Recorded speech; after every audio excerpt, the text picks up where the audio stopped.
I'm very pleased to open this session. We have two major authors of military history today who are internationally known for their contrasting approaches to the subject. One whose conclusions flow more from operational results and facts on the ground, while the other draws upon a bold and theoretical framework, an approach that seeks to demonstrate the advantages of the citizen soldiers and armies of democracy versus soldiers fighting for totalitarian regimes throughout Western history. I might say, as a way of introduction to the subject, that Winston Churchill, Stephen Ambrose, and many others have presented the established view of Allied victory, recounted recently again in the Sunday Times in London. It goes something like this: the Axis powers were the sole authors, said the Times, of the aggression of criminal conduct and undefined evil. The established view further holds that in Europe, the allies of East and West cooperate, overcome their differences, and triumph. The spectacular landings of the Western armies in Normandy match the huge Russian successes on the Eastern Front. The German Reich is crushed, freedom and democracy prevail, and Europe is liberated. The Sunday Times story, which just appeared on November 5th, goes on to challenge this established, more or less patriotic view that the good guys won the war and that the D-Day landing was the decisive moment. Indeed, the author of the Times article even charges, and I quote this, the American D-Day Museum, they didn't catch that our name had been changed yet, the American D-Day Museum has been adopted as the national tribute to the war, and Steven Spielberg, director of Saving Private Ryan and co-producer of Flags of Our Fathers, seem to have made it a mission to perpetuate Churchill's myth. That's the end of quote. Well, as Will Rogers used to say, I don't care what they say about me as long as they get their name right. Well, they didn't get the name right, but we're still happy they're talking about us. Our entire session this morning is going to be devoted to a debate of these assertions and the overall theme of this session. We expect the audience and our follow-up panel at 11 o'clock to examine all sides of this interpretation, and then at our luncheon we will wrap up with a debate on the topic, the little broader topic, about the American spirit, and did it make a difference in World War II and afterwards. Announced yesterday that Senator McGovern, because of the illness of his wife Eleanor, was unable to be with us, and the same holds true for Rosie Rosenthal. But we have a stellar list, a lineup of speakers. Governor Pete Wilson, our chairman of our board, former U.S. Senator, Governor of California, and presidential candidate. He has all the qualifications of George McGovern except being a World War II veteran, but he's going to make up for that with his eloquence, and you'll be pleased to hear his comments on that. Also, Hugh Ambrose, the son of Stephen Ambrose, will have some remarks. Don Miller, who you introduced to yesterday, a professor from Lafayette College, and Dr. Alan Millett of the UNO Eisenhower Center will combine. Now let me introduce Sir Max Hastings. It's been said he grew up with romantic dreams of life amongst warriors, but after an abortive start as a parachute soldier in '63, he became a journalist and war correspondent instead, and we're very grateful for that. He was always in the thick of the action, whether social or military battles, learned his trade as a correspondent in the race riots in America and amid the Northern Ireland clashes of 1969.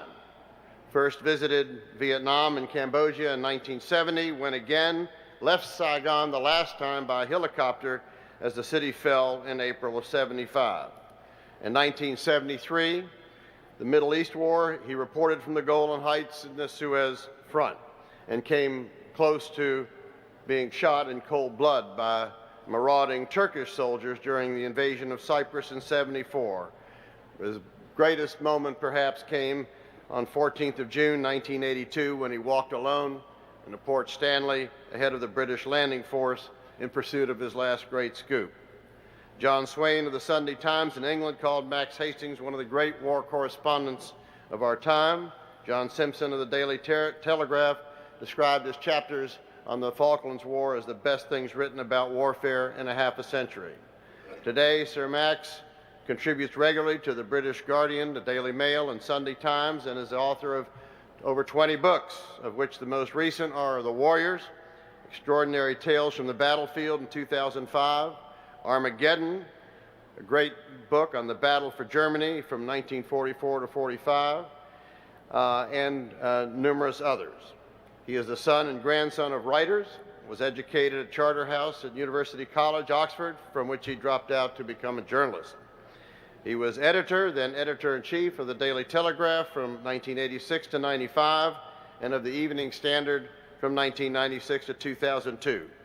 He's received awards for his books, especially Bomber Command in 1971, which won the distinctive Somerset Maugham Prize, was named Journalist of the Year and Reporter of the Year in 1982, British Press Awards, Editor of the Year, and on, also involved with TV documentaries, Winston's War, and he's currently writing Nemesis, which is the companion volume to Armageddon about the last phase of World War II in Asia. It's with great pleasure that I invite Sir Max Hastings to the podium, and join me all in giving him a great welcome.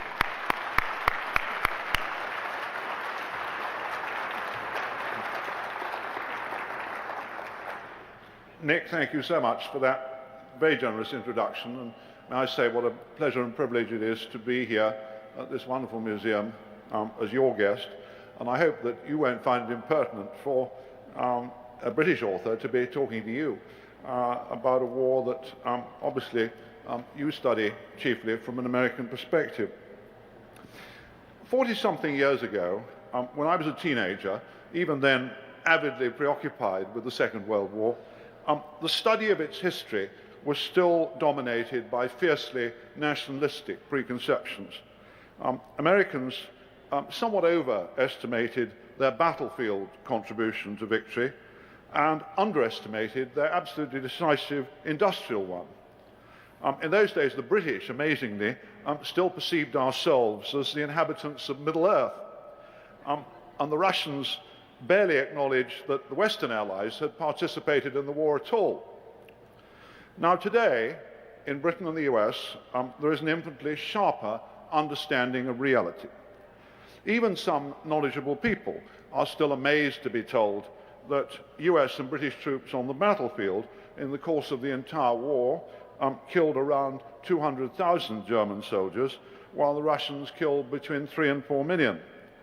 But there's a clear understanding, first, that the Soviet Union did most of the fighting necessary to defeat the Wehrmacht, and second, that the United States provided to all the nations of the Grand Alliance a critical portion of the tools necessary to do so. The Russian Air Force could never have done what it did in 1944-45 without aluminum shipped to manufacture the planes from the United States. In Russia, by contrast, historical objectivity remains elusive. The Western contribution to the war is regarded not only by veterans of the Red Army, but by many historians with something close to contempt.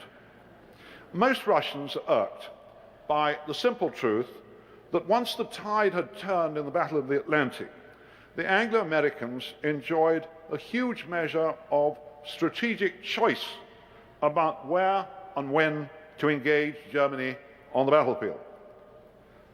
The leaders of America's armed forces were always eager for an early confrontation in Europe, but British persuasion, along with military realities, deflected them from pressing their point until 1944. While the Soviets were compelled to fight Germans almost every day of their war from June 1941 onwards, in the West, the Americans and British waited until conditions overwhelmingly favored their arms before launching each of their great operations. Now, to say this is not to criticize, nor is it to underrate the extraordinary ferocity of the fighting which some Western Allied troops endured.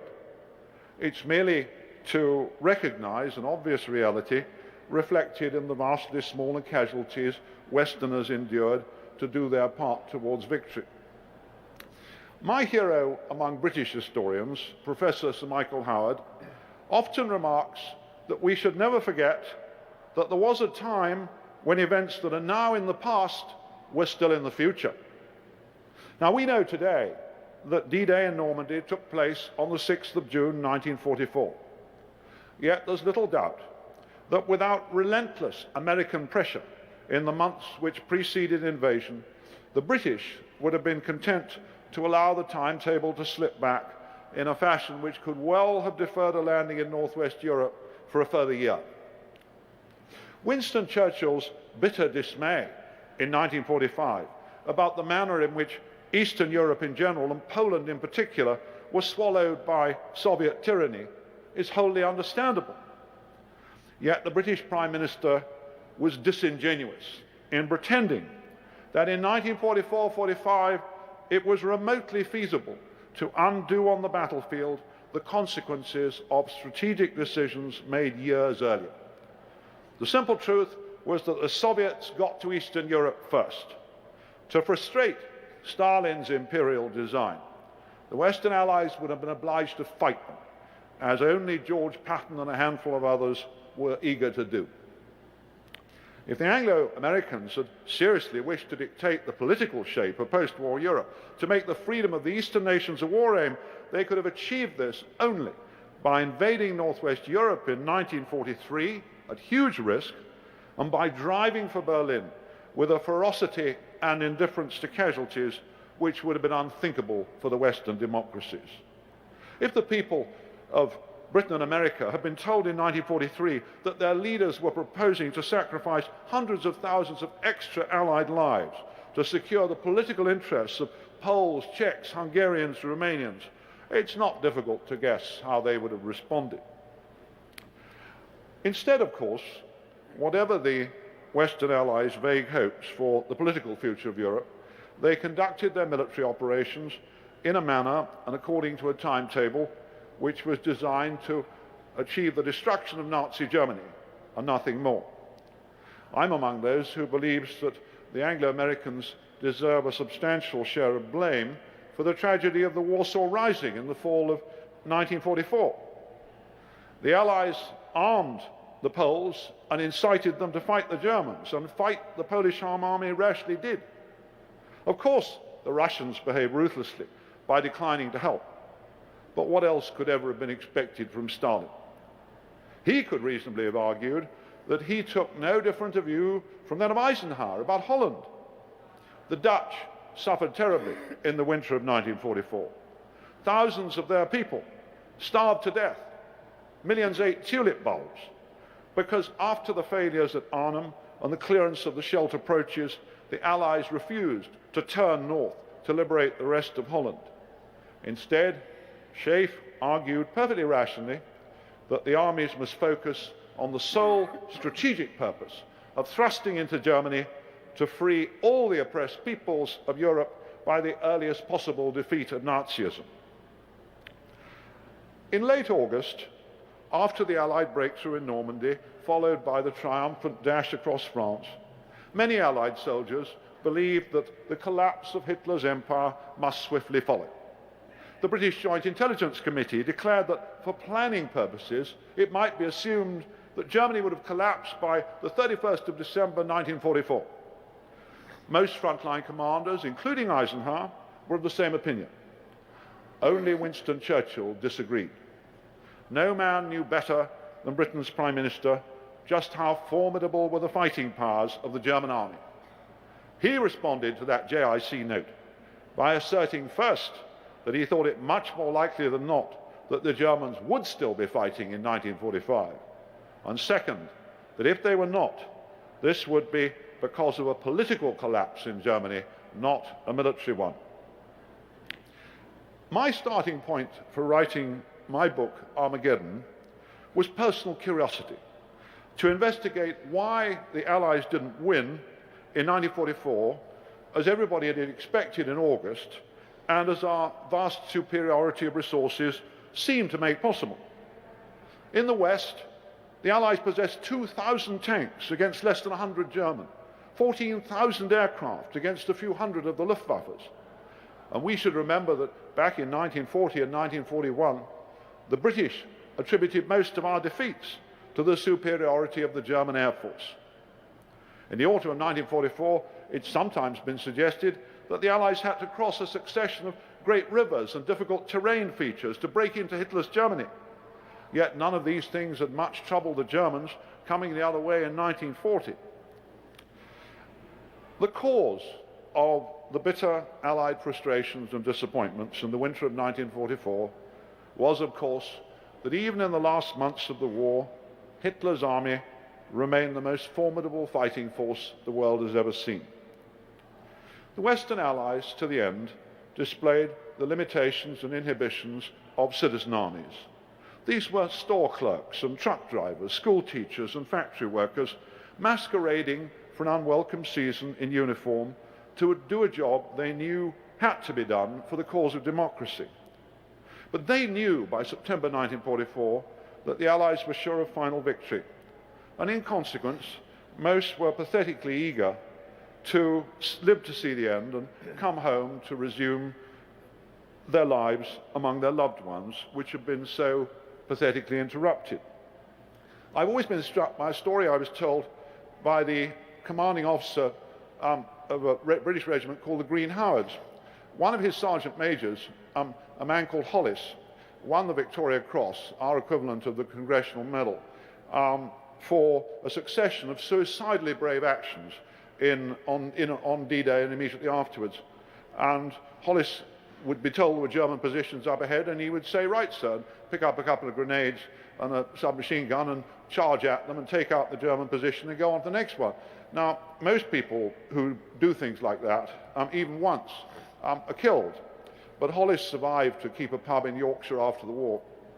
And his colonel said to me, he said, "You know," he said, "I think in the course of the entire war, Sergeant Major Hollis was the only man I met who felt that winning it was his personal responsibility."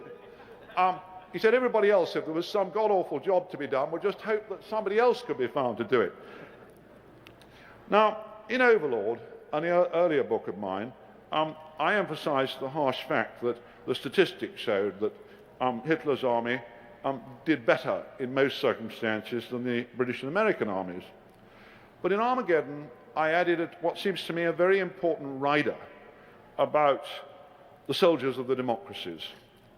In many ways, one of the most admirable things about them was that amid total war, they preserved most of the inhibitions and decencies of democratic citizens. Their soldiers didn't like killing people or razing towns, massacring innocents. By the time I finished writing Armageddon, I found myself concluding that if the Americans and the British had been as good soldiers as the Waffen-SS, as suicidally brave as some men of the Red Army, they would have needed to become people like them, imbued with their ethos of tyranny and savagery. And if that had been so, the very purposes for which the war was being fought would have been set at naught. The British and American armies in 1944-45 did as well as could have been expected given the sort of people they were. And I believe today that we should be very grateful that they were those sort of people. It's ironic that many German veterans assert to this day that they fought on to the bitter end because of fear of what the Soviets would do to Germany, avenging themselves for what Hitler's legions had done in Russia. And yet the Germans' last-ditch resistance only made sense if they let the Americans and British into their country in 1944 while continuing to resist the Russians. As it was, by fighting to the very end, the German army ensured that its country's fate in 1945 was incomparably worse than it would have been had the Wehrmacht been forced to surrender in 1944. For instance, the bombing of Dresden and many other horrors would have been avoided. Let's never forget that Hiroshima and Nagasaki inflicted fewer deaths on the Japanese than Allied bombing caused in Germany in 1945. I've been writing books about the Second World War for a long time, but one never ceases to be amazed by the tales that one hears from Soviet veterans, both men and women. Their experiences dwarf those of the Western Front. The Russian campaign for Romania, which took only 2 weeks in August 1944, was among the least costly of their war. Yet in Romania alone, the Red Army lost more men than the British and Canadians together in the course of the whole campaign for Northwest Europe. A former Red Army tank officer, a delightful, wonderfully articulate man called Gennady Ivanov, said to me, "We were living in a time in which human life possessed absolutely no value. All that mattered was to stay alive oneself." A cultural collision took place in Germany in 1945 between societies whose experience of the war was light years apart. What the Soviet and German peoples did, as well as what was done to them, bore scant resemblance to the war the British and Americans knew. There was a chasm between the world of the Western Allies, populated by people who were still trying to behave temperately, and the Eastern universe, in which on both sides elemental passions dominated. The lives of Joseph Stalin's Soviet subjects embraced unspeakable miseries even before the Nazis entered the story. I met many people whose families perished in Russia's famines and purges of the 1941 era. One man described to me how his parents, who were illiterate peasants, were anonymously denounced by neighbors as counter-revolutionaries and shot in 1939 at the prison outside St. Petersburg. And a woman who was listening to our conversation, she suddenly put in, she said, "Oh, my parents were shot at that prison too." She spoke in the sort of terms that any of us might speak to each other if we found we'd been at the same school. And after she'd spoken, another woman who was listening said darkly, "You shouldn't talk about things like that in front of a foreigner." In Russia, there's no tradition of pursuing objective historical truth. Even in the 21st century, it remains difficult to persuade a fiercely nationalistic people to speak frankly about the bleaker aspects of their wartime history. Historians try to write of Russia's commanders as if they were people cast in the same mold as their Western counterparts. They were not. They were brutes, for none but brutes could have prospered in Stalin's world, steeped in blood. Consider that great Soviet commander Rokossovsky. He started the war without his fingernails because they'd been removed while he was imprisoned in the purges, constantly expecting to be executed. Once, when Marshal Zhukov began to complain to him about Beria, Stalin's terrible secret policeman, Rokossovsky interrupted. He said, "Don't talk to me about Beria. I've seen his prisons." In the first 2 years of the war alone, the Red Army executed 167,000 of its own men for alleged cowardice or desertion. 900,000 Russians died defending Leningrad, and some of that city's people ate each other when there was nothing else left. At least 27 million Soviet citizens died in the war against about 1 million Americans, British, and French combined. Many Russian veterans of the Red Army are deeply embittered by the poverty in which they live today. They have a saying, "It would have been better if the fascists had won the war so that now we could all be living like the Germans." When I started interviewing Russian veterans, my researcher asked if I could give each one $20. And I said this seemed insulting and surely it ought to be $100. And she said, "You don't understand. $20 is more than their monthly pensions." The men who fought for the Red Army in World War II have been left behind as tragic flotsam of history. Many suffered as terribly at Stalin's hands after the war ended as when it was going on. Many of us here at this conference today are professional or amateur students of history. Yet none of us is ever likely to forget that the saga about which we're writing represents the collective experiences of a numberless host of individual human beings. Consider more than 2 million Germans who fled from East Prussia and Silesia through 4 feet of snow amid the Soviet onslaught, the winter of blood and ice in 1945. Anything up to 1 million, many of them women and children, died. A woman survivor said to me, It was our Holocaust, but nobody cares.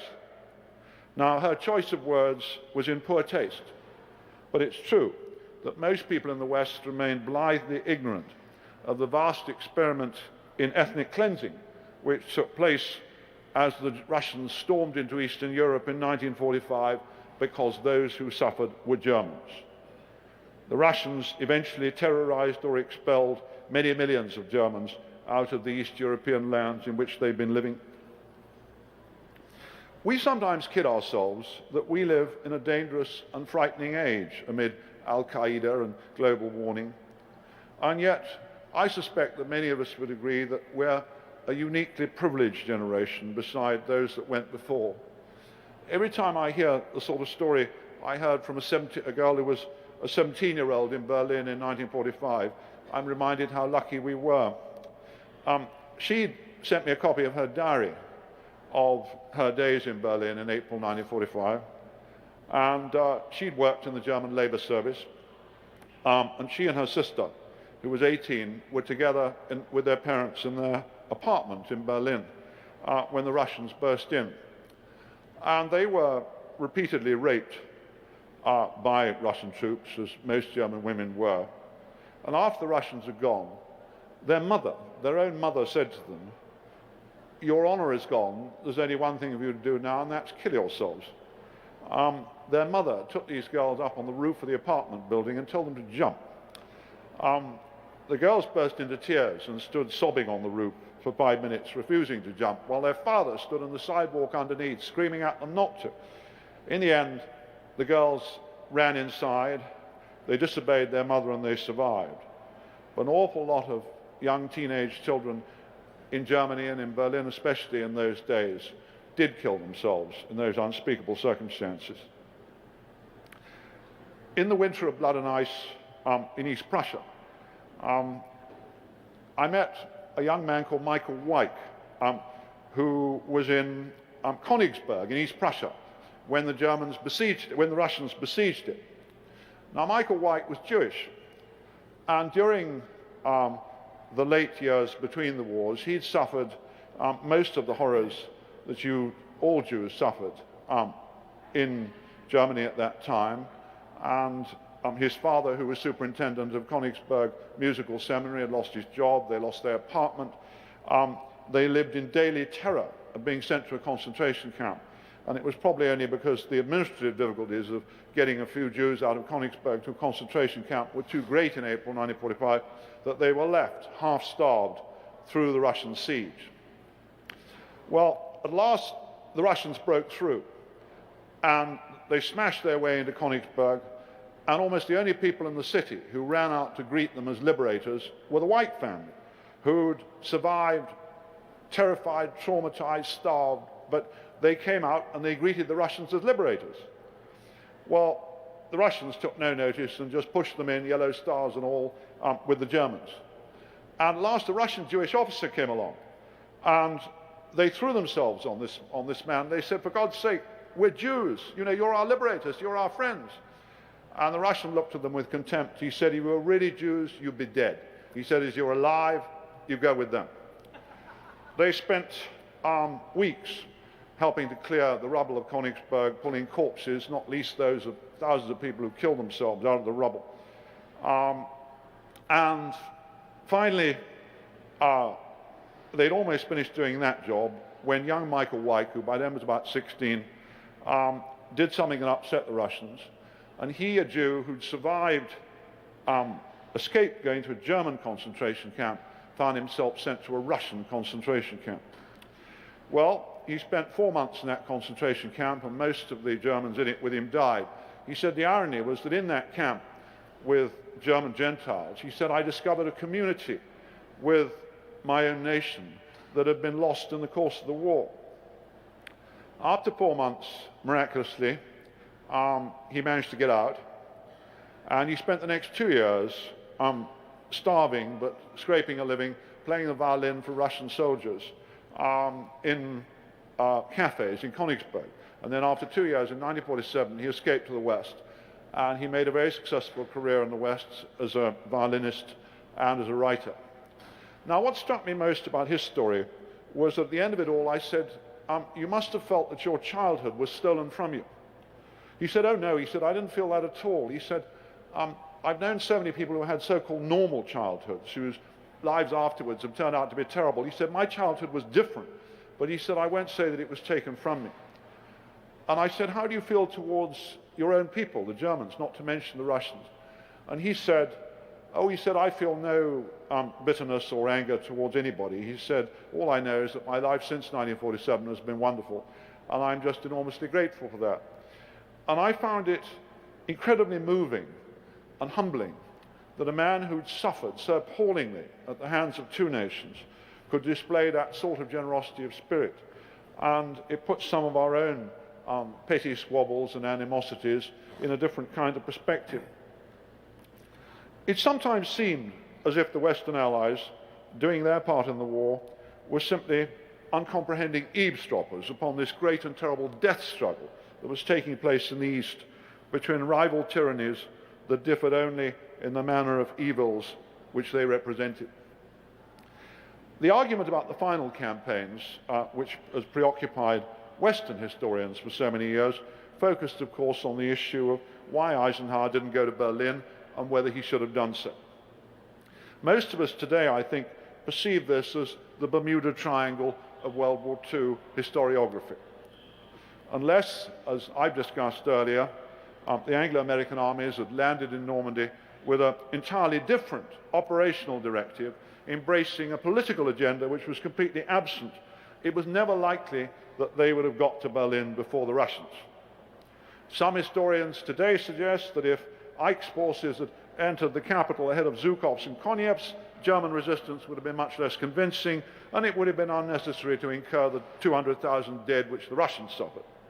This proposition is not susceptible of proof, but it doesn't seem convincing to me. Given the stubbornness of the German resistance in the West through the winter of 1944 and the hysteria pervading German behavior, it seems optimistic to suppose that the defenders of Berlin would have acted rationally in the face of an Anglo-American advance and crumpled. I don't believe that the peoples of the Western democracies in 1945 would readily have accepted the notion that they should bear any substantial part of an additional butcher's bill of 200,000 merely for the glory of taking Berlin. If Eisenhower in Northwest Europe never acted in a fashion that justified making any claim for him as one of the great battlefield commanders of history, from beginning to end, he displayed astonishing wisdom, forbearance, and political judgment by the manner in which he chaired the alliance. I'm a shameless Ike groupie. To criticize his handling of the final advance in Germany, or for that matter, of the Northwest Europe campaign, seemed to me to misunderstand the nature of the alliance, the sort of soldiers who filled its ranks, and the ethos of the democracies who committed their armies to contribute to the destruction of Nazism. I began writing books about this period almost 30 years ago, but familiarity does nothing to diminish one's awe for the summits of courage that some men and women attained and the depths of baseness that others plumbed.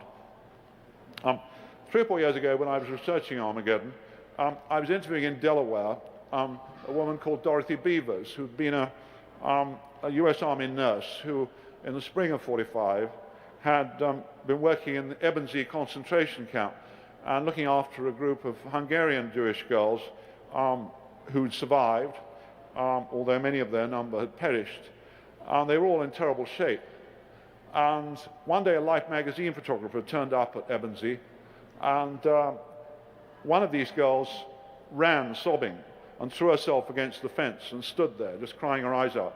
And Dorothy Beavers said, I went over and I put my arm around her and I tried to comfort her. And she said, this girl said, just look at me. She said, I'm 20 years old, I'm covered in sores, I'm a skeleton. He said, what man is ever going to want to, what life have I got to look forward to? Well, I said to Dorothy Beavers, I wonder what happened to that girl. And she said, well, I can tell you. She said, she lives in New York's Queens. And when I got back to New York, I went to see this very, very remarkable woman, Edith Gabor, in Queens. And I spent 3 or 4 hours listening to her tales of her life in 4 different Nazi concentration camps. And afterwards, I called a cab to take me back to Kennedy to catch the plane back to London. And the cab didn't come. And I was standing on the sidewalk, jumping up and down and getting more and more upset. And Edith Gabor, wonderful, bulky, jolly, 84-year-old Hungarian woman, she came and stood beside me on the sidewalk. She looked up at me and she said, "Relax." She said, "He's not important." She said, "He doesn't matter." She said, "When you've been in a death camp, you get to see that missing an airplane really doesn't count for much." Now,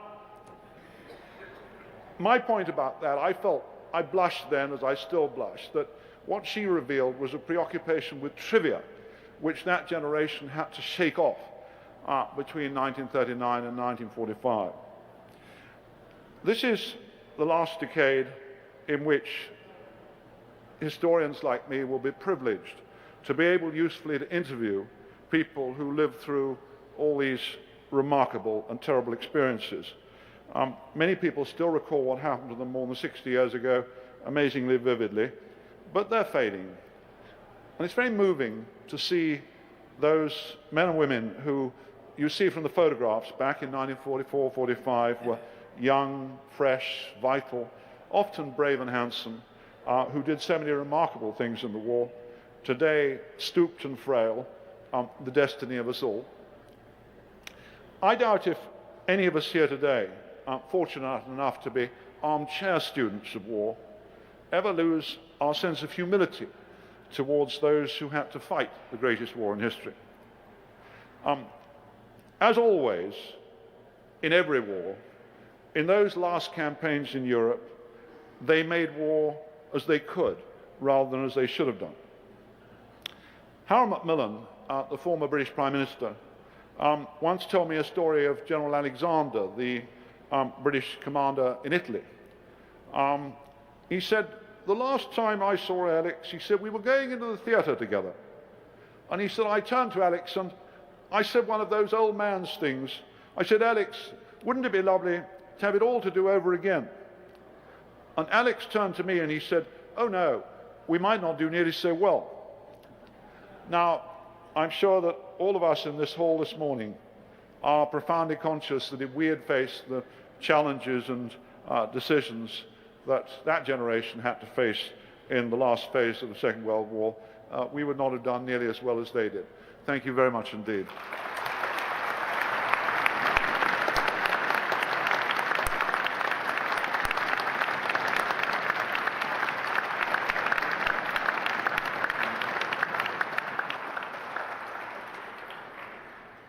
Thank you, Sir Max, for that outstanding and engaging presentation. Gives me great pleasure to introduce our next speaker, and after Dr. Hansen's presentation, we will open the floor for questions from both of them, but we'll let them both go have at it here first, and then we'll have the questions. It's a pleasure to introduce Dr. Victor Davis Hansen, full-time farmer before he received his PhD in classics from Stanford University. In 1984, he joined California State University, Fresno to initiate the University Classics program. Later received the Excellence in Teaching Award from the American Philological Association and was given the country's top undergraduate Teachers of Greek and Latin Award by that Philological Association. Among other prestigious appointments, Dr. Hansen was National Endowment for Humanities Fellow, visiting professor at Stanford University, visiting Schifrin Chair of Military History at the U.S. Naval Academy, has written and edited over 13 books, and is author of more than 170 articles, book reviews, essays, and editorials as for leading newspapers and other publications, television and radio, both in this country and abroad. Currently, Dr. Hansen is Senior Fellow at the Hoover Institution on War, Revolution, and Peace at Stanford University, a public policy research center devoted to the advanced study of politics, economics, and political economy, both domestic and foreign, as well as international affairs. Dr. Hansen's classic work in 1989, The Western Way of War, Infantry Battle in Classical Greece, provided controversy and much criticism initially, for Dr. Hansen posed a broad theoretical framework that linked a new style of infantry fighting by the Greek citizen soldier with the rise of constitutional government, that is, democracy. So you might wonder what Dr. Hansen's work has to do with any interpretation of World War II. But I think Dr. Hansen will provide the answer as he addresses an approach, if he makes an approach that is broader and perhaps looks more at some of the forest than all of the trees and statistics and data, but he has that too. He has forced many historians to ask new questions about warfare and how it is related to the forms of government. His theoretical approach projects a broader theory about the distinction between armies of democratic governments through 2,500 years of Western civilization on the one hand and totalitarian regimes on the other. John Keegan, the great British historian of World War II, praises Hansen's work for raising these questions about the contribution of values and motivations of citizen soldiers when thrown into ferocious, head-on clashes between armed men engaged in the ultimate battle that means life or death. Do citizen soldiers of democracies have an advantage? If so, can these advantages make a difference in final victory? Are American soldiers fighting for freedom and democracy more highly motivated than those German and Russian soldiers driven more by fear of reprisal with no incentive to surrender? Dr. Hansen is here today to help answer these questions around the topic of today's sessions. I'm sure his comments and presentation will be provocative. Dr. Hansen.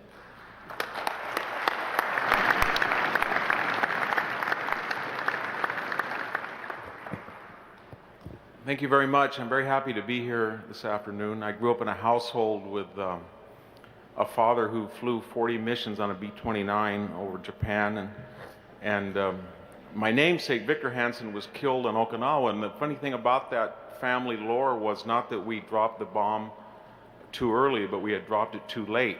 So that was a very strange childhood, to go to high school and hear everybody criticizing the decision to drop the bomb, and then come home and my father said if we just had it before Okinawa, Victor Hansen would have lived. And that was an introduction to a different take on World War II than most of my peers at school. When we think of totalitarianism and democracy, we should acknowledge that both are Western phenomenon. The idea that the state should control every aspect of the economy, social life, politics, is a Western idea, as well as freedom of the individual under consensual government. I would like to just take 5 minutes to remind everybody of the origins of those concepts, and maybe even the origins of Western civilization itself. When I use the word West, or when we talk about Western civilization, we're very loosely talking about the culture that grew up in ancient Greece, spread to Rome, was enriched by Christianity, absorbed Europe, and then through the British Empire spread to the so-called Commonwealth of today and includes the United States. It's not a geographical concept anymore. It's not a racial concept, but it's a concept of values, that people pledge a common core of beliefs and judgments and values. And roughly we could say that Western culture in the most loose sense revolves around a greater commitment to consensual government. I say greater because there's been areas of darkness such as the Inquisition or the Third Reich, but over a 2,500-year period, a greater commitment to individual liberty, a greater commitment to private property and free economic activity, a greater propensity to separate the church or religion from government, to promote reason or rationality to explain natural phenomenon through logic rather than superstition, a trust in the middle class, and we can go on and on and on. Now, when that menu, starting with the Greeks, was applied to the battlefield, it turned out that just as these city-states, and just as the Roman Republic, and just as Renaissance Europe could produce goods and services in a way that other cultures perhaps could not, so too in the battlefield, Western armies proved very efficient. Rather than emphasize the prowess of the individual warrior who put skulls or notches on his belt for each kill, Western bravery was redefined as discipline, attacking in unison, following orders in advance and retreat, keeping in time and formation. Civilians had a greater propensity to interfere, if you will, in military decisions. I can't think of one Greek general, for example, in Sparta, Thebes, or Athens that at one time was not executed, had his property confiscated, or put on trial. All of the great ones, from Epaminondas to Pericles. There was also the ability to marshal free markets into superior logistics. It turned out when Cortez landed at Veracruz, he had more gunpowder, more food, if you will, than his opponents at Tenochtitlan, that had all of the richness of Mexico at their disposal. And of course, science. When the West had a greater propensity to explore natural phenomena without coercion from religion or superstition, then they were able to steal, borrow ideas from other cultures, improve on them, and then marshal them with free markets and sell them. And the result was that almost all of the world's weaponry was a Western phenomenon, superior weaponry. Every development in firearms, an idea that was, after all, stolen from the Chinese, whether we look at flints or rifled barrel or corn gunpowder, was a Western idea. And so much so was that Western military tradition triumphant that today, whether we look at the Chinese military uniforms or Saddam's uniforms, or the IED device, or the suicide belt, ultimately you will find Western science or Western protocol or organization at the basis. It doesn't mean that Europe was pristine for 2,500 years. How could it be when we think of Hannibal or Xerxes or the Mogul or the Ottomans? But by and large, European armies exercised a degree of power that was not definable or commiserate by their relatively small size and population. I want to make 3 points, two other points about the Western military tradition. Just as it was predominant against other military traditions, and I'll be very blunt here, you will not see Montezuma in Barcelona or the Zulus up the Thames, even though they were ferocious and savage warriors. There was occasions when this tradition was turned on itself, with all the advantages that I just went over, when they were used against another Western power. Carnage resulted. More Athenians and Spartans died in 2 years of the Peloponnesian War than all that had died during the Persian Wars. More Americans died in one battle at Antietam than were probably lost in 50 years of fighting Native Americans on the frontier. And more British soldiers were killed at the Battle of the Somme than in 50 years of colonial fighting across the world. That's what happens when this tradition is turned on itself. And each side has access to superior weapons, organization, discipline, and the input of civilians into the military formula. There's a second and very important other qualifier, that throughout this Western military tradition, indeed throughout this Western cultural tradition, from Plato to Nietzsche, there have been dissidents who have argued that just as Western freedom, Western modes of open expression, Western superior modes of economic production give us the good life, they also give us the too affluent life. They have a tendency to make us complacent. They have a tendency to give us too much rights at the expense of responsibilities. And the result is a decadent, as we read in Plato or Nietzsche, a decadent Westerner. And when applied to the battlefield, this critique has always been that the incentive of fighting for freedom or fighting for a war that you or your family have had some input in determining the circumstances of which are outweighed by the lack of coercion, that you're not able to shoot or discipline or whip a Westerner to the same degree that you would somebody else. And this dissonant Western tradition and this critique has found itself frequent throughout history. After all, it was the Spartans who said, we want to cherry pick the Western tradition. We want the same armor as the Thebans or the Athenians, but we want to have a totalitarian approach to military affairs based on superior discipline, where we take children at 7 and put them in the agage and make them into superior fighting machines. And people said in the Civil War that the slave-owning South had a greater emphasis on chivalry and personal prowess and individual war than these decadent industrial Yankees. Same thing was said in World War I about the Prussian military machine. After all, the army that went into Belgium in 1914 might have been the most ferocious army that the Western world had ever seen. And then as we hear today, we hear the same argument about the Soviets and the Red Army and the Third Reich and the Wehrmacht, that there had never been an army so adept at killing people simply because both of these cultures in various degrees had been able to cherry pick the Western tradition. Yes, take the ability of Western science to produce a Tiger tank or T-34, or use Western modes of organization or mass production to create a modern industrial army, but forego the other disadvantage of Western culture by making a free-spirited, freewheeling thinking individual who would not be in the crucible of war as an effective fighter. That's an old, alternate view of Western culture.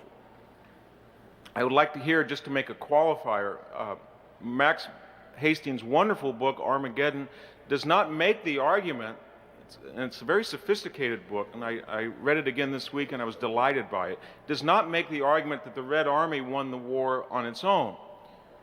He understands and he proves, and I was enlightened at almost every page, that it was beyond the ability of the Red Army to kill the Italians. They did not fight in Italy. They did not fight in North Africa. It was beyond the ability of the Red Army to wage simultaneously a war against the Japanese.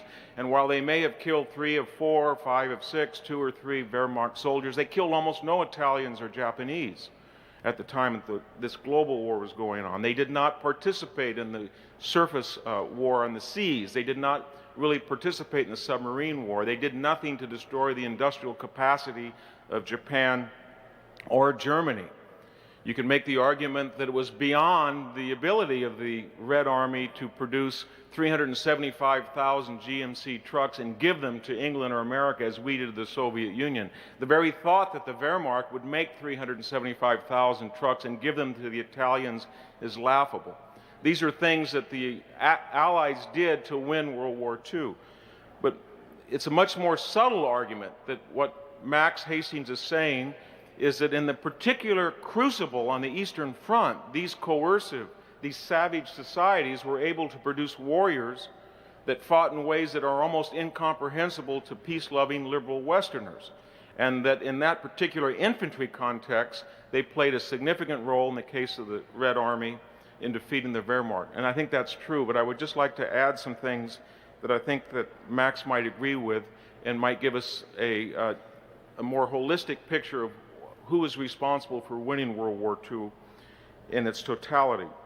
One thing I think we have to remember that in the course of World War II, the Eastern Front was an artifact of 2 totalitarian parties that shared almost a contiguous border. After September 1939, with the carving up of Poland and Germans in East Prussia, it is true that for most of that 4-year war, with the exception of 2 or 3 months as the Red Army swept into Eastern Europe or the Wehrmacht had swept in earlier, that war was fought on the soil of either Russia or Germany, and people engaged in that war were fighting in an existential struggle for survival, where each side knew that if they were failed, their men, women, and children would be almost immediately killed.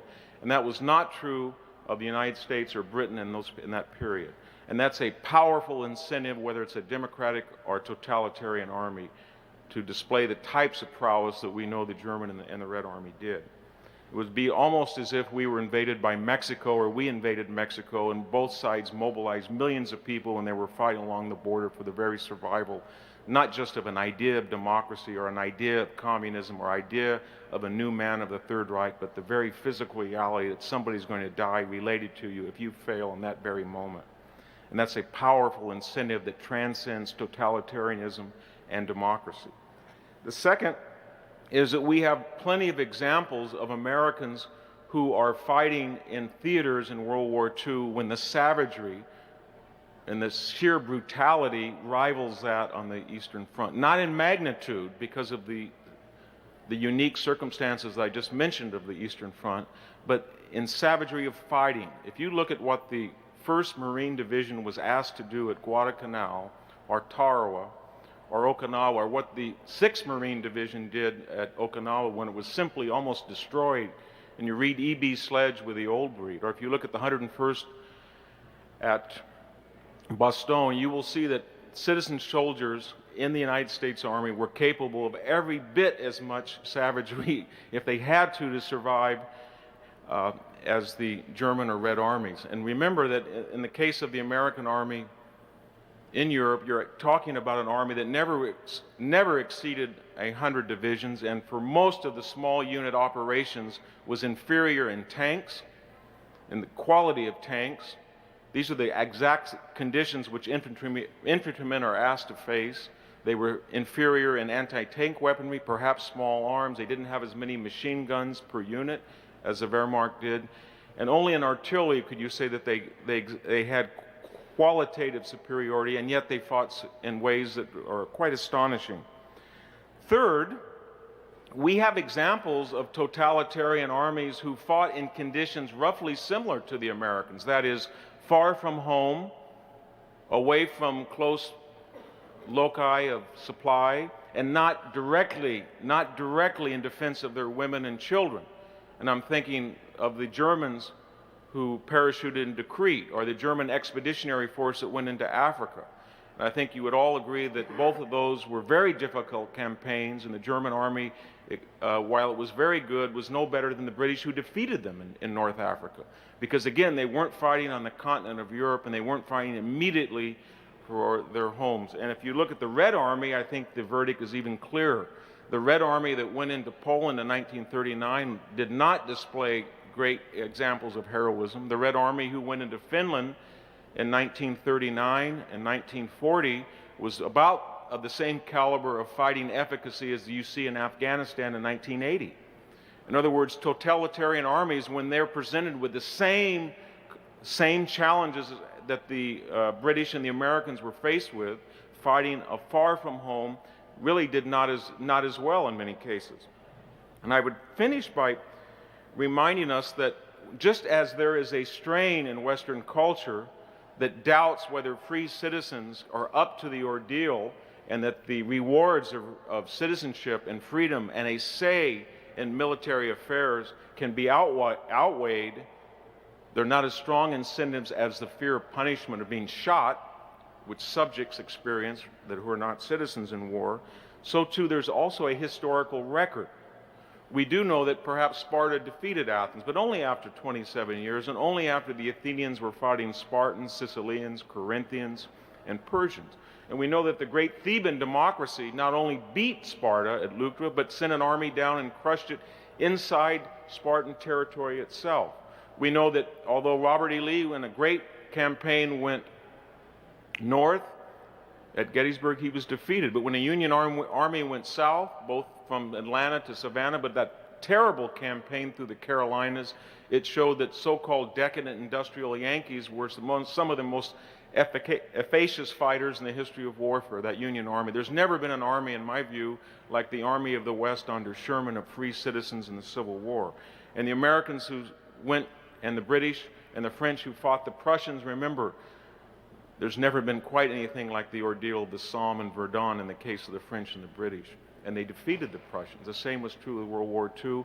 I can't think of any free army who could have fought any better than the Americans in Korea when faced with 800,000 soldiers from a totalitarian government crossing the Yalu River.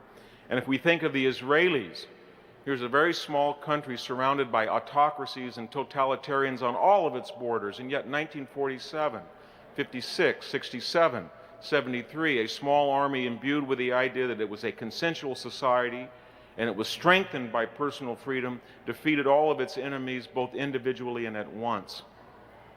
So there is a good record of free people fighting against totalitarians and fighting other people that matches and reminds us that the rewards of freedom and having a stake in society can outweigh the fear of punishment.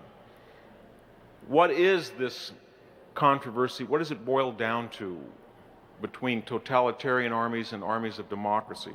I think the way to look at it is that democracy, consensual government, constitutional government is a force multiplier. We don't know all the ingredients, all the factors that determine whether an army fights well or not. Sometimes it's the distance from home, sometimes it's a type of weaponry that it uses, sometimes it's the degree of supply that it's equipped with, sometimes it's the genius or lack of its generals, sometimes it's the caliber of the enemy. All of these are a complex menu that determine why an army wins or loses. But we do know, I think, from history that consensual government is a force multiplier. That means that if an army feels, because people themselves participate in the decision-making either directly, as they did with the Union Army in voting in 1864, right in the field, or their family are participating in somehow adjudicating the circumstances in which they were deployed, that it enhances if they feel the war is in their interest. They make war like no other if they feel it's in their interest. If they're far from home and they feel that the war is one of choice, and a bad choice at that, then it's very clear that they will not fight as well by the rewards of freedom because they don't think they're fighting for freedom, and being faced with the barrel of a gun to be shot unless they fight might be a stronger incentive. But I will just finish by reminding everybody in a very reductionist and perhaps simplistic manner that the distance from Moscow to central Germany is about the same distance as the Normandy beaches.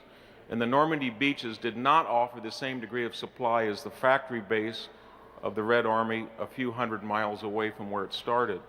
And the United States Army and the British Army, who left the beaches, reached central Germany at about the same time the Red Army did in 4 years. So they left the beaches and they got to Moscow in 9 months. The Red Army took 4 months. They killed more German soldiers, but they had more soldiers. They had better tanks, and the American Army that left the beaches, again, was an army that was not as well equipped as the German army, but they did believe that even though they were far from home, they were not directly fighting to preserve their wives or children or their relatives, that they were fighting for an idea. And when all other things were taken into consideration, that was a force multiplier that made them some of the best soldiers in the world. Thank you very much.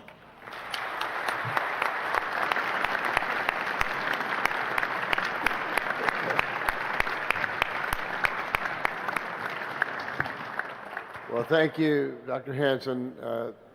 These were two equally brilliant presentations, and I'm sure stimulated all of your thinking. We do have some opportunity for questions, and I think people with the lavalier mics, if you guys want to come up from the back and wire up people. Otherwise, in the meantime, they will stand up. But we need to get these lavaliers on so that they can respond without having to hop up all the time.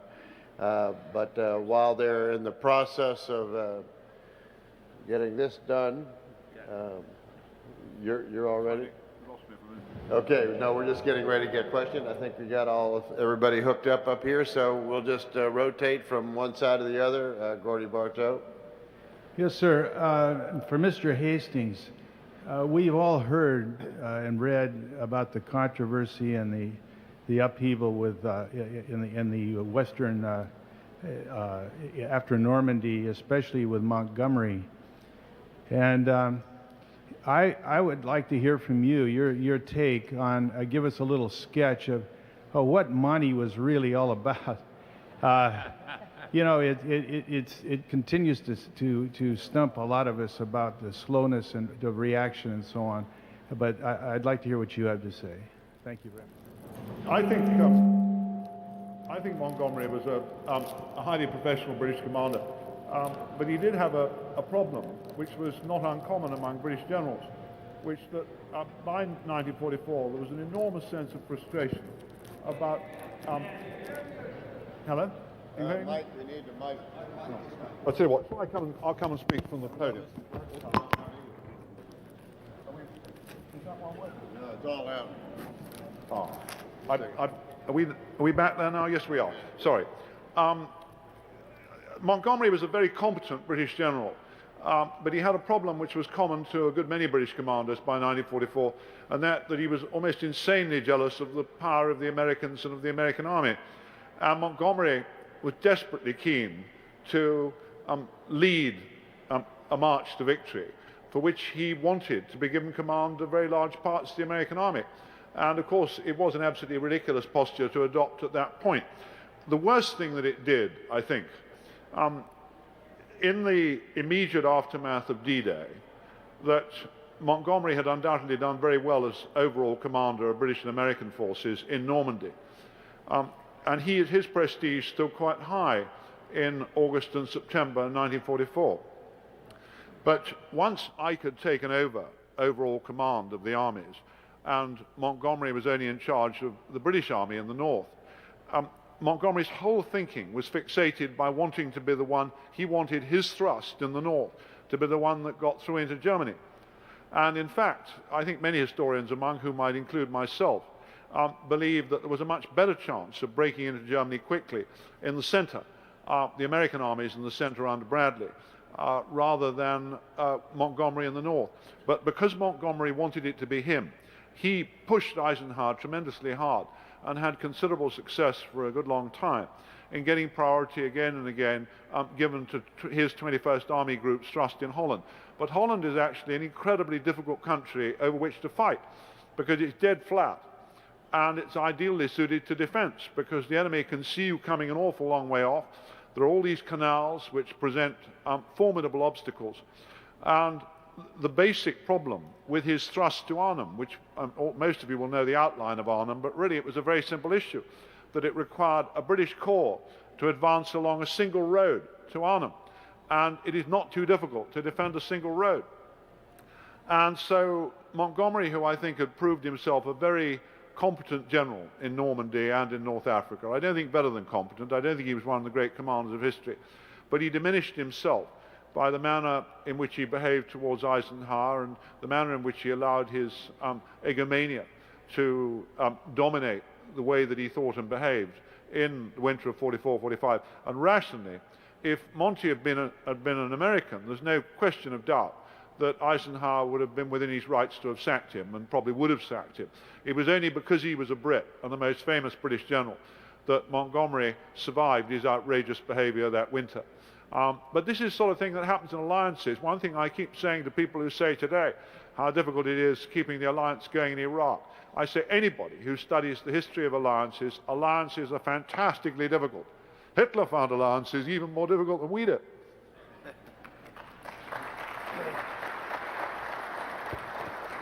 Yes, over here. Concerning the motivation of troops fighting and ideology, there seems to be a consistency of men who have been in combat, but when asked of their motivation, they say they're fighting for the guy next to them, that it's not about mom or apple pie among democracies.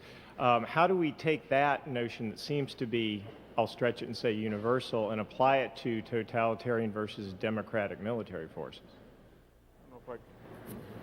This is off, I guess. This is on, isn't it? I think that every person from the Greeks onward, when they're asked the approximate reason why they fought well or did not fight well, they expressed... Go to the podium. Let's take that off.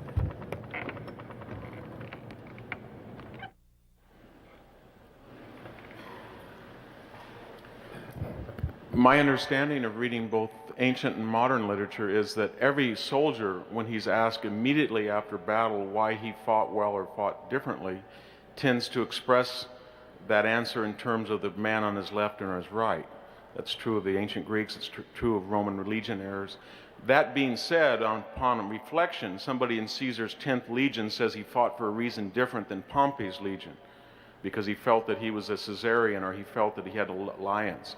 And that when people on reflection, if you read the letters of people who marched with Sherman, they say that they had camaraderie with the people on their left or on their right, but they sang the battle hymn of the Republic as they were marching because they felt that they were an army of liberation.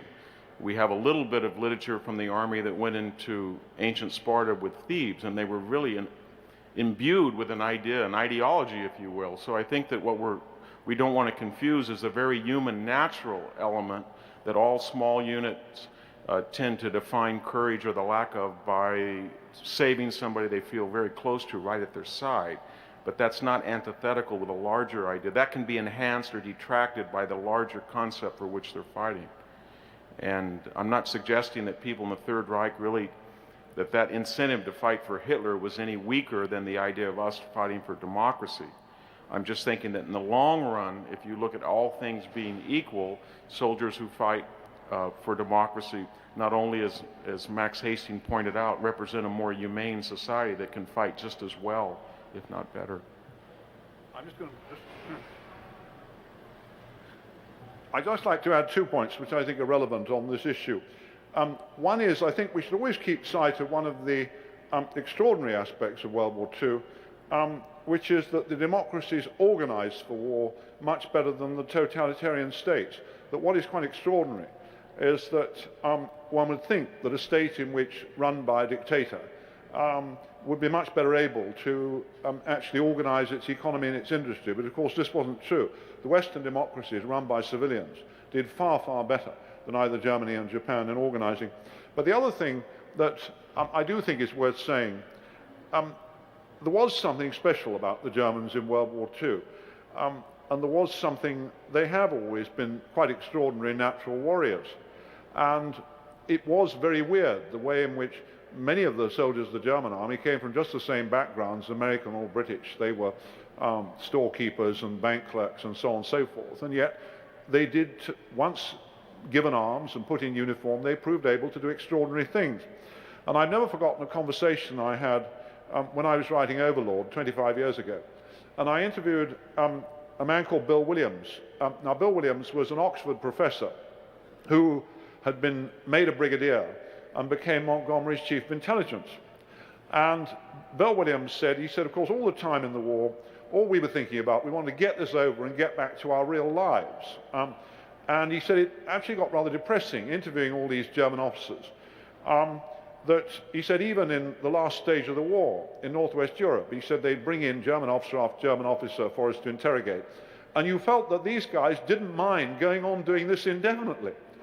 And he said sometimes we say to these guys, for God's sake, this is all wasted motion. The war's lost. Why don't you go up to, we are not some South American banana republic. You know, as long as our country needs us, we continue to fight.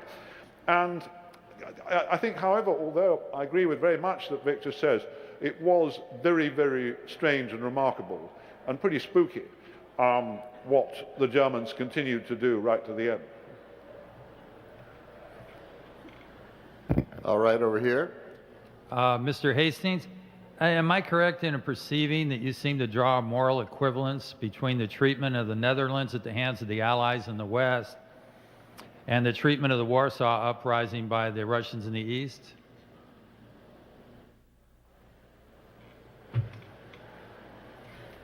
I think one always has to be careful about moral equivalence, but in some degree, if I'd been Stalin, that was the case that I would have made. That it was certainly true that when the Dutch government sent representatives to see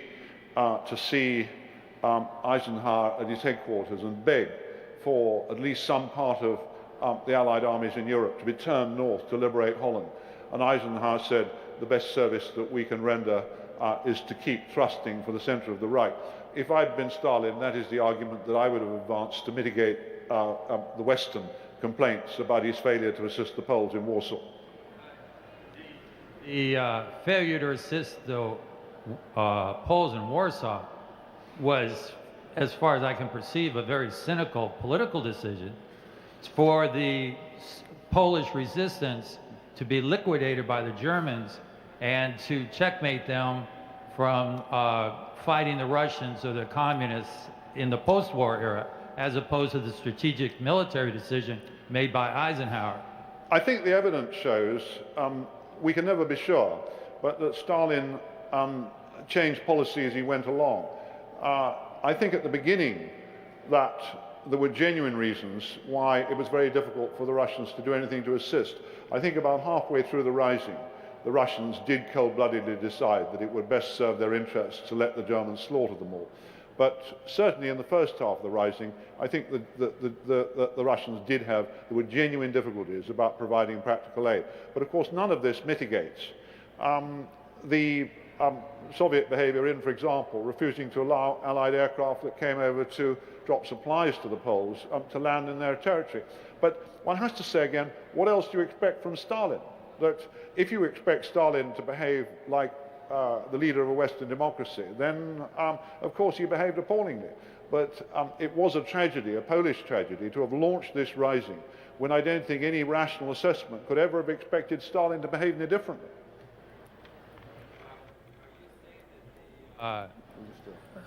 Are you saying that somehow that justifies Stalin's activity? Or are you just saying that, I mean, if he's a bloodthirsty murderer, that's okay? I don't think you could possibly say that anything justified Stalin's activity. It should be a source of acute embarrassment to the West. One of the problems with the whole good war scene is the fact that it's a constant source of moral embarrassment to the West, that in order to defeat this appalling tyranny of the Nazis, we were obliged to enlist the aid of another tyranny equally dreadful.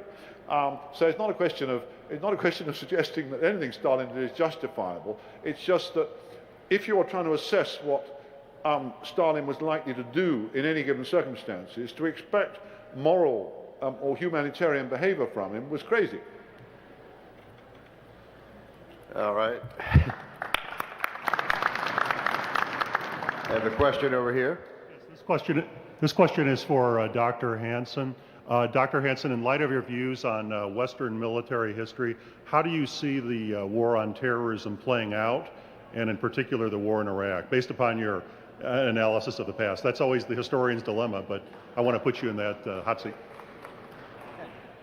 Good luck. Just on the net, I think on the prior question, I'm trying to evade that for a second. We can't confuse a tactical mistake on the part of the Allies with a deliberate strategic choice on the part of Stalin. I think that's the difference. Well, I think from what we talked about this morning, if you look at what the Marines did in the retaking of Fallujah or what they have to do in Ramadi, it's a testament to how well people far from home in a war that's very controversial still fight superb, and they reflect the values of that. I mean, this is a country that's tearing itself apart over a Marine accused of crimes at Haditha, or somebody at Abu Ghraib. I saw the latest charge is, quote, religious humiliation, and that's the charge that a German court may indict Donald Rumsfeld on. Religious humiliation is the exact writ. That's just inconceivable in any other country other than a Western country. And yet we're still fighting very well over there. As far as a larger war against terror, I think that I'll just end it with a dilemma or question to you, the audience. There seems to be now two distinct schools of thought in the West. One in which people, I would call them the particularist, they feel that Hamas has a particular grievance and it can be solved by giving up the West Bank. They feel that Hezbollah has a particular grievance and they are intricate in their ideology and separate because of their relation with Iran or Shiaism. They feel Al-Qaeda has a more generic grievance, and that all of these can piecemeal be handled by a different course and policy, a new dialogue, a different approach. And then there are the universalists who believe that all of these are like thieves that fight over the loot. They may disagree with each other, but they sure hate the store owner from whom they stole much more than they do themselves. And that store owner happens to be the West, and that this endemic hatred of the West, whether it's manifested by radical Shiism or radical Sunni Wahhabism, is basically fundamentally a process that's gone on over the last 30 years, and it has two root causes. One was the appeasement of the West through things like the USS Cole, the Cobalt Towers, the First World Trade Center, the destruction of the Marines in Lebanon, where we either did not or did very little in retaliation to these. And then second, coupled with the onset of globalization, which for the first time brought to the 750 million people in the Middle East the reality through CDs, through the internet, through cell phones, that life just simply was not as good as it was other places. And that the reason was the 21 dictatorships of the Middle East using the state-funded media, which were very powerful megaphones. The reason was the Jews and the Americans were somehow culpable, and they made a holy bargain with terrorists that said, attack them, use money from Saudi sheikhs, use territory in Pakistan, use the country of Afghanistan, do what you want, but just don't attack us. And that coupled with our appeasement of that means it's a universal jihadism. And these two different schools now are waging a war for the hearts and minds of Western governments. I think the earlier approach of the United States government was it was a holistic problem, and now we're back to the realism. We're trying to deal with it by solving each particular regional crisis. I don't think it's going to work. I'm a universalist, and I'll just finish by saying I'm writing the introduction for a new book called The Al-Qaeda Reader, and it's the collected rantings and ravings of Dr. Zawahiri and bin Laden over some 5 years. Everything they've written, everything they've said is now compiled and translated. And I had underlined reasons why they said they went to war, not what we said they went to war, but reasons they said they went to war. And I found 17 of them so far. And they include things like the UN embargo of Iraq, the stationing of troops in Saudi Arabia, the occupation of the West Bank. But my favorite two that Dr. Zawahiri said was the lack of campaign finance reform in the United States and the failure of the United States to sign the Kyoto Accords. That's great. Yes, sir. Yes, I'd like to ask Sir Max Hastings why a nice guy, intelligent, handsome, smart, like Neville Chamberlain was so screwed up and missed the boat so badly. And then if you'd say something about the Oster conspiracy. Sorry, about the Oster conspiracy? July the 20th. The German officers' conspiracy or the British No, one? it was the British Oster. They were trying to... Oster, O-S-T-E-R. It's in a book written by Terry Parsonen from Tulane University called The Oster Conspiracy. O-S-T-E-R. Oh, the Oster conspiracy. I'm sorry. Yeah, yes, yes, Oster. yes. Oster, yeah, okay. I think it's easier to address the Chamberlain issue that one has to recognize that how far the British have been traumatized by the experience of the First World War. And one of the most difficult problems, which I think also applied to the United States, it takes an awful lot to get the people of democracy screwed up to be willing to fight. And a historian has recently published a new book in Britain, I think it's also come out in the United States, arguing that we should have gone to war at the time of Munich in 1938. Now, I have as little respect for Neville Chamberlain as any historian. We all know that he was a weak, an inadequate man dealing with circumstances far beyond his control, the British Prime Minister from 1936 to 1939. But I'm not at all convinced that if Chamberlain had declared war on Germany in 1938, which were certainly good enough political reasons to do, I don't think he could have carried the British people, and certainly not the Commonwealth, the rest of the British Empire, with him, because it took an awful lot to get people to perceive that this was an evil that simply had to be fought. And I've always been very interested. There was a primitive kind of opinion polling which went on in Britain in 1938-39 called mass observation.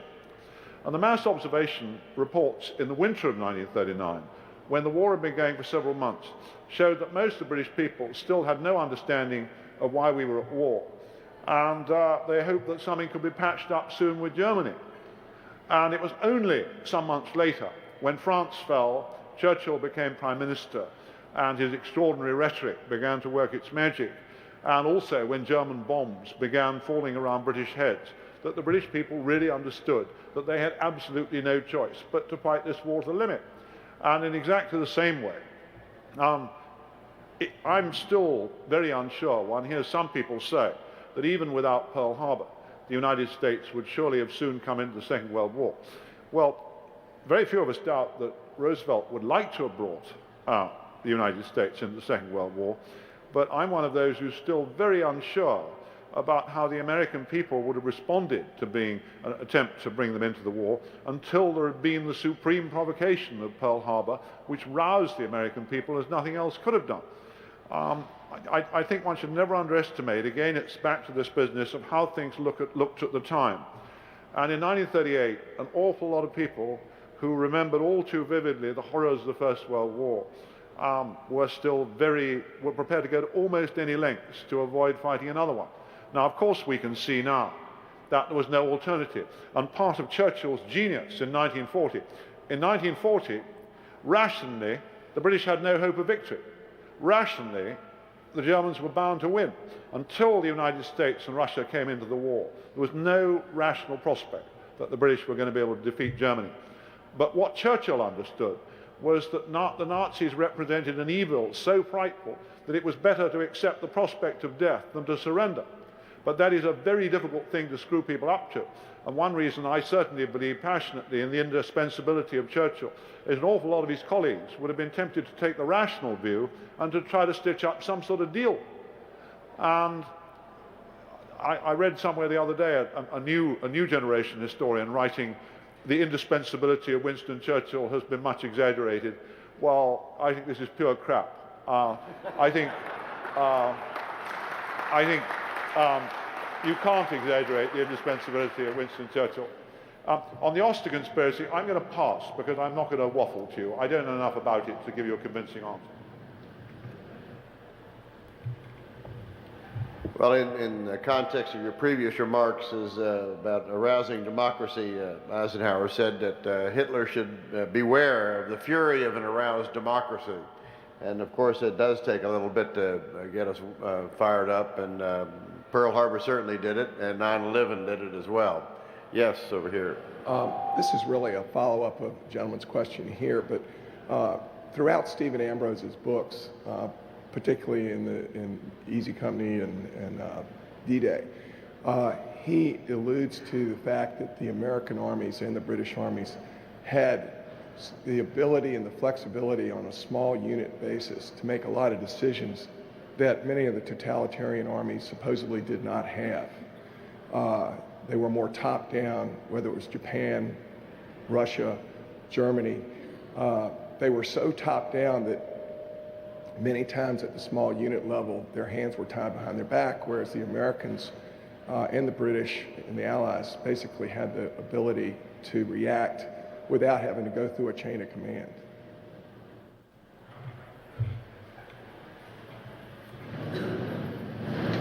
I think that was most certainly true of the British and the American armies, but I think it was also true up until the equivalent of our colonel level in the German army. There was a lot of tactical flexibility in the German army. The problem the German army had was the inevitable wage of totalitarianism when you got up to rank of one-star general, and that is that there was a top-heavy central command in Berlin that adjudicated almost all decisions by someone who was a corporal in World War I.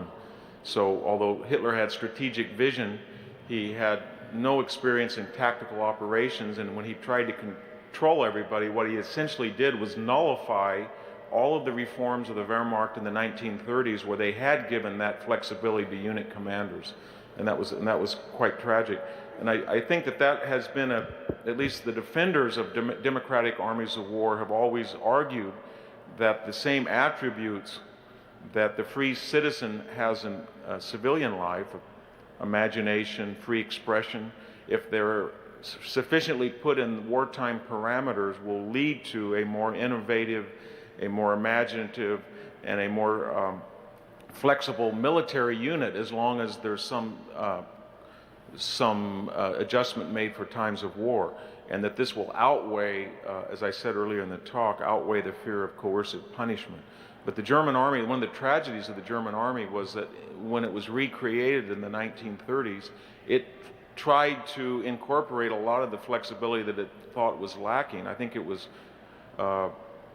some of the German generals, when they went into France, they led right from the front and they swam rivers. So they were a very innovative, flexible team, but it was at the rank of general and above where the inevitable wages of totalitarianism began to come into play.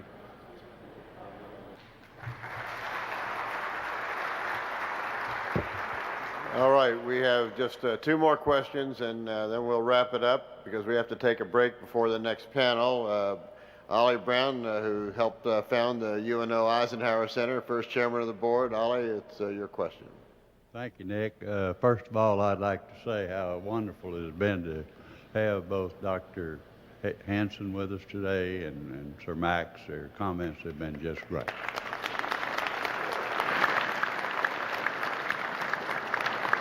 And I'd like to follow up on the last question, and that is to comment, and I asked Dr. Hanson to comment on it, and that is that when the German army, the Wehrmacht, came out of the Falaise pocket and retreated to the Rhine, they did that mostly as fragments of units and without weapons, and in a lot of cases, transportation. Yet, between the Falaise pocket in August and the Rhine campaign, which began in late October or November and everything, the German army was able to reconstitute itself. And it's been referred to by some as a miracle. And I don't want to denigrate the United States Army or the British Army in any respect, but I think that neither one of those armies would have been able to do that in the manner that the German army was able to accomplish that at that time. And I'd appreciate your comments.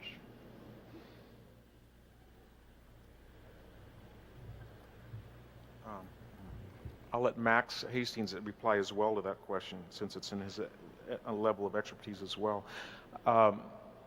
There's great culpability, I suppose, about the Falaise pocket. That's one of the most controversial decisions of Second World War in Europe.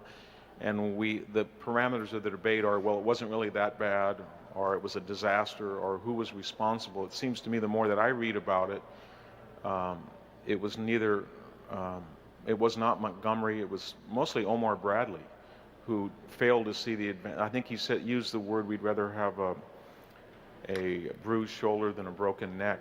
And the tragedy, even though there were 10,000 soldiers of the Wehrmacht and most of the equipment was lost, many of those absolutely expert soldiers went back and were re-equipped and then gave such a good account of themselves in the Market Garden operation. And some of the same units that escaped from Falaise were killing British and American soldiers just a few weeks later in Arnhem.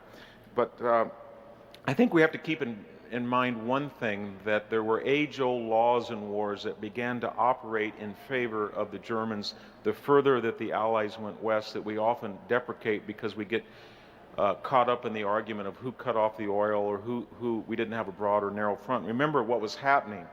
There were two things happening, geographical and chronological. Chronologically, what it meant is as the summer wore on, the days were getting shorter, the cloud cover was increasing, the temperatures were dropping, and that meant that British and American soldiers were going to be increasingly outside, not in German villages, with less time for air support as the days shortened, and something like the Sherman tank was going to be asked to navigate in wet roads and mountainous terrain. Second, as we went eastward, we found the terrain got worse, and the Germans were able to take advantage, as all defenders do in times of war, with interior lines of support and communication.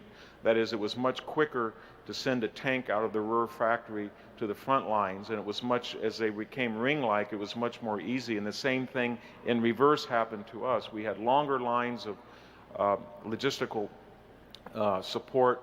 We had more armies in far different directions, and so everything that was in our advantage from the Normandy beach became less and less advantageous. And so I think that's one of the things we should keep in mind. Okay, we just have one question here, and then we're going to break for 15 minutes. I just wanted to quickly ask Sir Hastings, we're going to talk about Curtis LeMay this afternoon, so I wanted to take the opportunity to ask you now, in Europe, the Americans insisted on strategic targeted bombing, and it was the British who did the carpet bombing. When it came to Japan, the American policy was totally different, and we firebombed Japan. And I was just wondering why the difference in the two strategies. that's one of those things that if you brought a packed lunch, we could just about get through, begin to touch the subject, because it's an incredibly complex one. The short answer, if one gives a sort of three-sentence answer, is that both nations, the British and the Americans, started the war with a commitment to precision bombing. And by 1941, the British had acknowledged that precision bombing didn't work, that with the equipment that they then possessed, that they had no choice, as they perceived it, but to go over to so-called area bombing of cities. Well, the United States maintained its principal commitment to precision bombing for a good deal longer. But gradually, although the principal commitment remained, in practice on the ground, once the United States started doing blind bombing by radar, there really wasn't, for the wretched Germans underneath, much discernible difference between the two nations' policies. And by February 1945, when both the Royal Air Force and the USAF embarked jointly on an operation called Clarion, which was just designed to hammer everything, including towns and villages, civilian traffic on the road, as hard as possible with everything, fighter bombers, strategic bombers, the whole lot, in order to bring home to every corner of Germany the fact the game was up. The moral distinction was pretty threadbare. For an awful lot of people after the war came up with all sorts of excuses and reasons about, in the end, both nations found themselves executing pretty much the same kind of policy, but the USAF went on pretending that theirs was more moral and different. But I don't think either the Germans or Japanese underneath noticed the difference.